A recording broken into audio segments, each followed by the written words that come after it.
Gimana kalau bumi itu suhunya naik 2 derajat? Apa sih yang terjadi gitu? Kenalin, ini Fikri Aulia Rahman dengan materinya Urban Heat Island.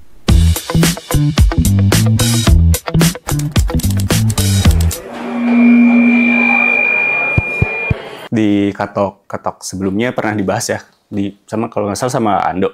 Kayak gimana kalau bumi itu suhunya naik 2 derajat gitu. Terus apa sih yang terjadi gitu kan?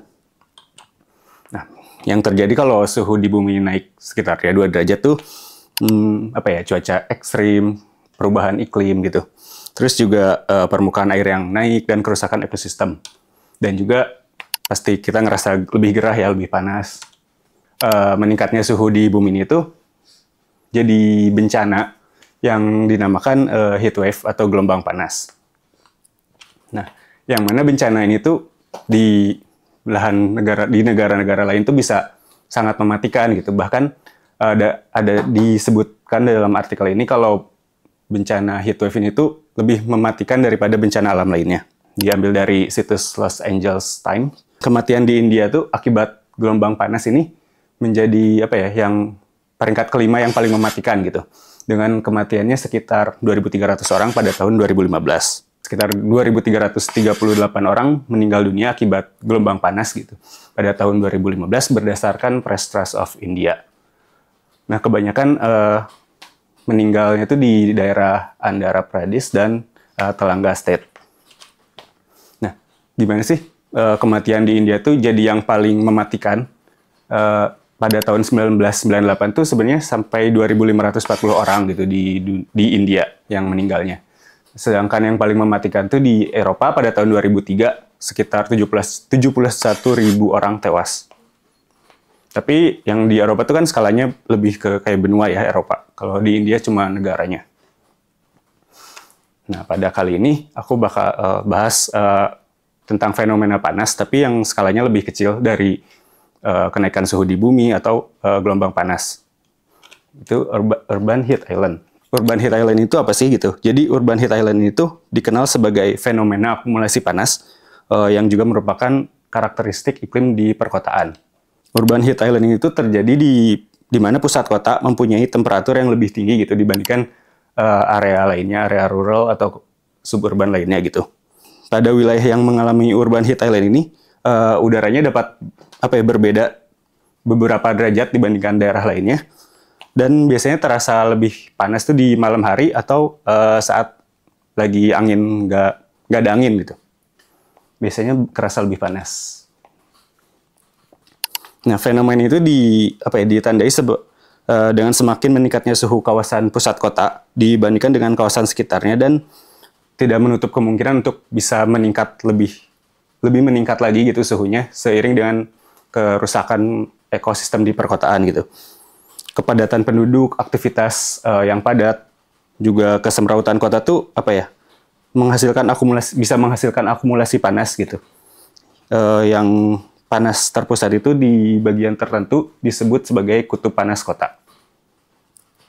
Nah, salah satu penyebab dari Urban Heat Island ini tuh karena hilangnya vegetasi dan natural surfaces gitu yang digantikan dengan perkerasan seperti aspal, beton dan lain-lain gitu. Jadi sedikit energi yang digunakan untuk menguapkan air dan lebih sedikit energi matahari yang dipantulkan gitu.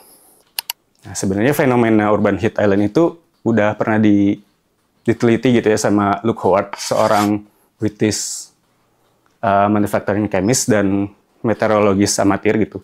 Dia meneliti di daerah London sekitar tahun 1800-an. Nah, Luke Howard ini tuh membuat catatan harian tentang tekanan, suhu, kelembaban, dan penguapan di lokasi-lokasi termasuk Tottenham dan luar London juga gitu. Sejak tahun 1806 dan seterusnya. Selain itu, Luke Howard ini membuat catatan harian tentang pengamatan dan menyusun artikel tentang peristiwa yang menarik secara meteorologi, dan menerbitkan pengamatannya dalam buku yang berjudul Iklim London. Nah, Luke Howard ini membuat catatan, singkatnya ia mengidentifikasi 4 penyebab perbedaan suhu udara yang diamati gitu. Dari sumber panas, kemudian geometri permukaan perkotaan, efek kekerasan perkotaan dan juga ketersediaan uap air. Kemudian ada foto dari satelit NASA di New York pada tahun 2002, 14 Agustus, di mana pada saat ini tuh musim panas, lagi di puncaknya musim panas gitu ya. Di gambar yang kanan ini menunjukkan peta vegetasi, yang mana warna hijau makin gelap, makin padat vegetasinya, sedangkan yang putih perkerasan. Kecuali ini ya, ini sungai air, yang putih ini tuh air yang besar. Nah, sedangkan di gambar di kiri menunjukkan peta tingkat panasnya gitu. Semakin putih semakin panas. Yang mana, nah gambar yang di lingkaran ini tuh yang area vegetasi warnanya biru atau lebih dingin gitu dibandingkan yang perkerasan berwarna putih, sedang lebih panas. Selanjutnya ada kalau di Indonesia sendiri gitu ya. Khususnya di Jakarta, persebaran urban heat island itu terjadi pada tahun 2008 sampai 2018 gitu.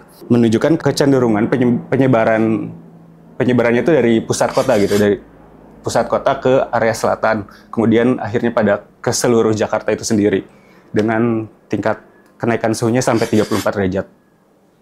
Terus penyebab dari urban heat island itu sendiri apa sih gitu ya? Kalau tadi disebutin penyebab utamanya dari hilangnya vegetasi atau natural surfaces di perkotaan gitu. Yang diganti dengan permukaan keras dan berwarna gelap. Itu menyerap lebih banyak radiasi matahari gitu dibandingkan natural surfaces lainnya. Nah, kemudian faktor lainnya ada urban geometry, yaitu atau bentuk perkotaan gitu. Struktur perkotaan yang padat dan jalan yang sempit itu bisa membentuk urban canyon, di mana urban canyon itu bisa menahan radiasi matahari di perkotaan ini dan nggak mengalirkan udara gitu. Kemudian juga ada urban material properties, di mana material-material yang keras seperti beton atau aspal itu mempunyai albedo yang rendah gitu, dibandingkan seperti rumput atau air yang punya albedo tinggi. Kemudian juga ada black body phenomenon. Kita tahu ya, warna hitam itu paling tinggi menyerap panas gitu ya. Nah, ada foto thermal foto gitu dari zebra cross sendiri ngeliatin kalau zebra cross itu yang warna hitam lebih panas, sedangkan yang di putihnya lebih dingin gitu. Penyebab dari urban heat island itu sendiri ya seperti aspal, dark rooftops atau konkret. Kemudian juga ada mobil yang kendaraan yang beremisi gitu. Terus juga bangunan-bangunan tinggi. Nah, di Los Angeles sendiri itu pernah mengalami yang urban heat island yang panas gitu ya, sampai akhirnya aspalnya itu dicat berwarna putih. Nah, terus mitigasi dari urban heat island itu apa gitu? Nah, can architecture and urban planning fight back against climate change? Beberapa cara untuk memitigasi atau mereduce dari urban heat island itu sendiri ada green waste, harvesting the power of water, terus ada teknologi.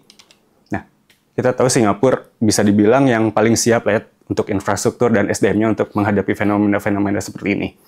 Untuk green waste sendiri itu kayak banyak bangunan di Singapura yang punya green roof, green walls, dan juga ada urban trees atau urban greenery gitu. Kemudian juga ada reflective surfaces dan solar panel. Ini bangunan interlace itu bisa dibilang atapnya berwarna putih gitu, jadi nggak menyerap panas. Nah, kemudian juga ada incorporating water into the landscape sama rain garden and swales. Nah, itu saat badan air menguap gitu ya. Hal ini tuh mendinginkan lingkungannya dengan meningkatkan luas permukaan fitur air gitu. Sustainable Urban Drainage System atau SUDS telah terbukti bermanfaat untuk redaman air hujan. Rain garden ini tuh mengumpulkan air hujan dan memungkinkan meresap ke dalam tanah gitu dan jadi menguap, bisa jadi mendinginkan lingkungan juga. Salah satu bisa dibilang ada proyek penelitian yang dipimpin oleh Singapore ETH Center dan juga berkolaborasi dengan ETH Zurich di Swiss. Itu penelitian yang dilakukan oleh peneliti-peneliti bisa dibilang multidisiplin ya, kolaborasi dari peneliti di Singapura dan Swiss yang dinamakan dengan Cooling Singapore. Nah, Cooling Singapore ini tuh dimulai pada tahun 2017 dengan yang pertama itu Cooling Singapore 1.0. Tahapan yang pertamanya itu R&D Outdoor Thermal Comfort atau OTC, mengembangkan tindakan mitigasi panas dan juga identifikasi pengetahuan dan teknologi memandu kegiatan R&D untuk selanjutnya gitu. Sampai 2019 berubah menjadi Cooling Singapore 1.5. Itu menilai dan mengukur potensi strategi pendinginannya gitu kayak gimana. Kemudian di tahun 2020, 1 September 2020 dilanjutkan dengan Cooling Singapore 2.0. Di mana ini tuh menggunakan teknologi digital urban climate twins untuk Singapura dengan mengintegrasikan semua aspek-aspek gitu, dari aspek lingkungan, transportasi, pergerakan di warga di Singapura juga, dan energi bangunan yang di Singapura. Seperti ini, si sistem DUC atau Digital Urban Climate Twin itu. Jadi mengintegrasikan semuanya sampai akhirnya tahu gitu, jadi yang harus dilakukan itu apa gitu. Salah seorang prinsipal dari Cooling Singapore ini sendiri bilang kalau yang paling penting untuk memitigasi urban heat island itu vegetasi gitu. Terus strategi untuk Cooling Singapore itu sendiri apa? Yang pertama ada shading. Beberapa strategi itu menambahkan shading device untuk bangunan-bangunan gitu, untuk meminimalisir radiasi matahari. Kemudian juga ada urban geometry, gimana caranya si struktur perkotaan tuh nggak ngebentuk urban canyon itu, jadi nggak radiasi matahari nggak terjebak gitu. Kemudian juga ada water bodies and features, dengan banyaknya taman-taman, terus ya pokoknya greenery dan kolam gitu ya. Dan juga material and surfaces seperti reflective surface, kemudian juga pada atap bangunan digunakan untuk energi terbarukan gitu. Dan transportasi sendiri ya sebisa mungkin menggunakan public transport ataupun electric vehicle gitu. Kemudian untuk energi itu sendiri, Singapura mitigasinya memindahkan produksi listrik itu ke luar kota. Jadi yang masuk ke kota itu adalah listrik bersih gitu. Thank you. Sudah. Yeah.